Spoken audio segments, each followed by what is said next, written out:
Salut tout le monde, c'est Mush, le pirate qui vaut 154 millions de berries. Aujourd'hui, nouvelle vidéo top 5, et dans cette vidéo, on va parler de 5 combats qui pourraient potentiellement arriver dans le futur, et qui sont même assez inattendus. Plutôt que de parler de Luffy contre Barbe Noire, qui est un combat que tout le monde attend, on va faire des suppositions concernant d'autres combats qui pourraient arriver plus tard dans l'histoire.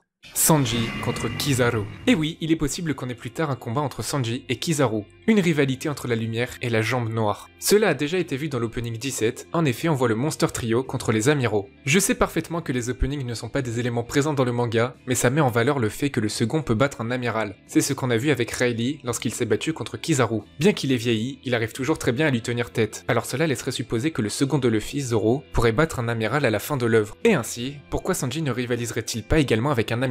Pour ma part, j'imaginerais bien la vitesse de la lumière de Kizaru en confrontation avec Sanji en mode Steel's Black. On aurait bien ce contraste entre la lumière, le pouvoir de Kizaru, et l'obscurité par la tenue de Sanji et son surnom, la jambe noire. On a vu Sanji utiliser à nombreuses reprises le haki de l'observation, comme si c'était sa spécialité. D'ailleurs, c'est ce que Oda affirme dans le SBS du tome 71. Pour vous rappeler certaines fois où Sanji utilise le haki de l'observation, on a la fois où il l'utilise pour retrouver le corps de Kinemon, ou encore pour éviter le projectile lancé par Katakuri. Ainsi, à la fin du manga, Sanji maîtrisera encore plus son haki de l'observation, et un combat contre Kizaru serait le meilleur moyen afin de voir s'il peut anticiper ses mouvements pour le vaincre. Aokiji contre Barbe Noire. Comme vous devez le savoir, Aokiji s'est rangé du côté de Barbe Noire, en tant qu'infiltré pour aider les révolutionnaires, en tant qu'infiltré qui agit seul, ou peut-être le pire scénario, qu'il aide Barbe Noire dans ses mauvaises actions. Pour ma part, je pense qu'il agit en tant qu'infiltré car il faisait quand même partie de la marine et il était donc contre les pirates. Ainsi, il essaiera de faire tomber Barbe Noire de l'intérieur, mais malheureusement, je pense que sa mission sera un échec. En effet, Barbe Noire est potentiellement le dernier adversaire de Luffy, donc je suppose qu'Aokiji n'aura pas réussi à le faire tomber. Toutefois, si son objectif est de le faire tomber, je pense qu'il aura quand même un rôle très important. Sinon, ça ne servirait à rien de le montrer comme un personnage de l'ombre. Ainsi, vous l'aurez compris, on aurait potentiellement un combat entre Barbe Noire et Aokiji. De plus, vous le savez, Barbe Noire veut récupérer des fruits du démon et celui d'Aokiji est quand même très intéressant. Cela ne veut pas dire que je vois Aokiji mourir durant ce combat, mais il se pourrait qu'il perde et qu'il réussisse à s'enfuir en connaissant certains plans de Barbe Noire. Comme je vous l'ai dit, je pense qu'Aokiji aura un rôle primordial dans la suite de One Piece. N'hésitez pas à me dire ce que vous en pensez en commentaire. Lucci contre Sabo. Et oui, Lucci, un des membres les plus importants du gouvernement mondial, et Sabo, le second de l'armée révolutionnaire. On avait déjà eu cette mini-hype en les voyant dans le film Gold, mais bien que le film ait été supervisé par Oda, je pense que cette petite confrontation n'est pas canon. Cependant, je pense quand même qu'ils se battront, surtout avec ce qu'a vu Sabo à la rêverie. Lorsqu'il a vu Bartholomew Kuma servir d'esclave pour les dragons célestes, il s'est directement mis en colère. Et parmi les meilleurs défenseurs des dragons célestes, il y a Lucci. Je pense que ce serait intéressant d'avoir ce contraste entre le CP0, l'organisation qui aide le gouvernement mondial, et les révolutionnaires, l'organisation qui est contre le gouvernement mondial. Sabo, qui est également le successeur d'Ace grâce à son fruit du démon, et à ce lien spirituel qui les lie. C'est vrai que du coup on aurait plus tendance à voir Sabo contre Akainu afin de venger Luffy et Ace, mais je pense que Sabo n'est pas encore assez fort pour se battre contre Akainu. Et c'est pourquoi j'imagine bien un combat entre Sabo et Lucci dans un premier temps, et enfin un combat contre Akainu. D'ailleurs, Lucci et Akainu sont très similaires dans leur manière de penser, ils sont stricts et sans pitié. Également, on ne sait pas si c'est fait exprès, mais ils ont tous les deux une rose sur leur poitrine. Ainsi, je ne sais pas ce que vous en pensez, mais je trouverais ça intéressant.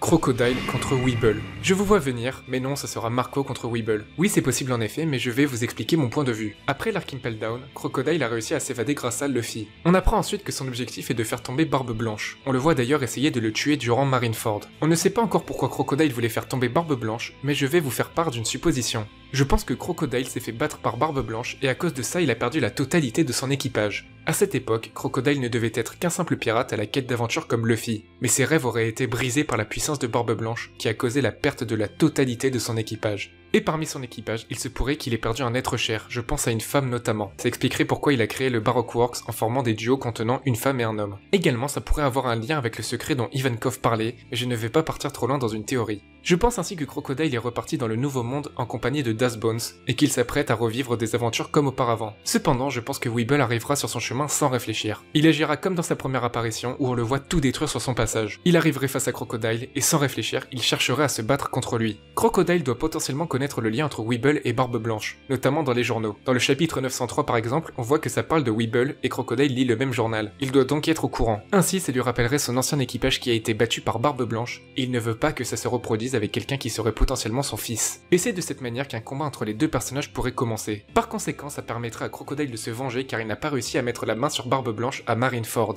Shanks contre Garp.